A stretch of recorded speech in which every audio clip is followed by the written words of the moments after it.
मुख्यमंत्री देवेंद्र फडणवीसजींच्या निर्देशाने राज्यातील महिला बचत गटांना, महिलांच्या कोऑपरेटिव्ह संस्थांना रोजगार निर्मिती करण्याकरता महसूल विभागाची एका बचत गटांना 1 हेक्टर जागा 5 वर्षाच्या लीजवर आम्ही देणार आहोत आणि या बचत गटांना 1 लाख रुपयाचं अनुदान डीपीसी किंवा तिथल्या खनिकर्म निधीतून आम्ही देणार आहोत।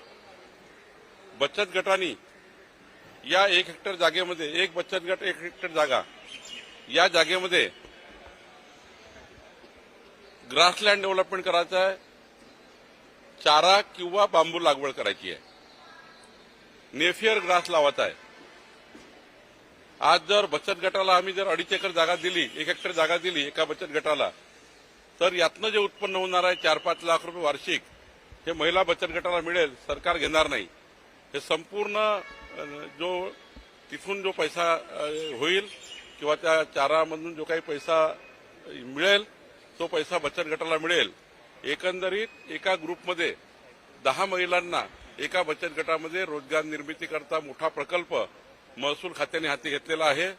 महसूल खात्याच्या सर्व जमिनी या आता ज्या पडीत आहे त्या पडीत जमिनी राहू नये, त्यावर अतिक्रमण होऊ नये आणि ह्या जमिनी ज्या आहेत त्या रानावनामध्ये आहेत, गावागावामध्ये आहेत, त्यावर अतिक्रमण होत आहे आणि त्यामुळे या जमिनी सुरक्षित ठेवण्याकरता महिला बचत गटांना रोजगार देण्याकरता ही पॉलिसी सरकारने आणलेली आहे। प्रत्येक गावामध्ये 1 किंवा 2 बचत गट आहे प्रत्येक गावामध्ये।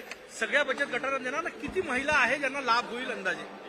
प्रत्येक महिला बचत गटांना 2.5 एकर जागा आम्ही देणार, ज्या ठिकाणी जागा आहे, आणि ही जागा देऊन त्यांना रोजगार निर्मितीचं मोठं साधन आम्ही तयार करून देणार। देवेंद्र फडणवीसजींनी महाराष्ट्राच्या जनतेला रोजगार निर्मितीबद्दलचा मोठा एक संकल्प केला होता, त्या संकल्पाला आम्ही आता पुढे करतो आहे आणि राज्यातल्या महिला बचत गटांना, महिलांच्या कोऑपरेटिव्ह सोसायटींना हा प्रकल्प आम्ही देतो आहे। तुम्ही आर्थिक मदत देताय, काही तांत्रिक मदत लागेल तर त्यांना वाटले तर ती पण शासनाकडे पुरवली जाईल का? तांत्रिक मदत आमचा ऍग्रिकल्चर डिपार्टमेंट देणार।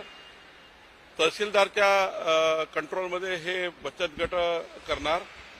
या बचत गटाचं पूर्ण मॉनिटर करण्याकरता तालुकास्तरीय महिला त्याची अध्यक्ष असणाऱ्या समितीची, आणि राहिला निधी ज्याप्रमाणे नागपूर जिल्हा परिषदमध्ये, नागपूर जिल्ह्यामध्ये यावर्षी आम्ही 2200 महिला बचत गटांना 1 लाख रुपये, एका गटांना 1 लाख रुपये दिले आहेत। 22 कोटी रुपये आम्ही महिला बचत गटाला दिले आहेत।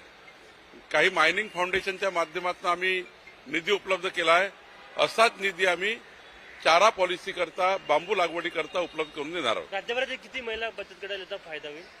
आमच्याकडे खूप जागा आहे महसूलच्या, जेवढ्या जागा आमच्याकडे आहेत ज्या पडीत आहेत आणि पुढच्या 20 वर्ष वापरात येणार नाही, कारण कुठलेही प्रकल्प येणार नाही अशा जागा आहेत, त्या जागा आम्ही महिला बचत गटाला देणार आहोत।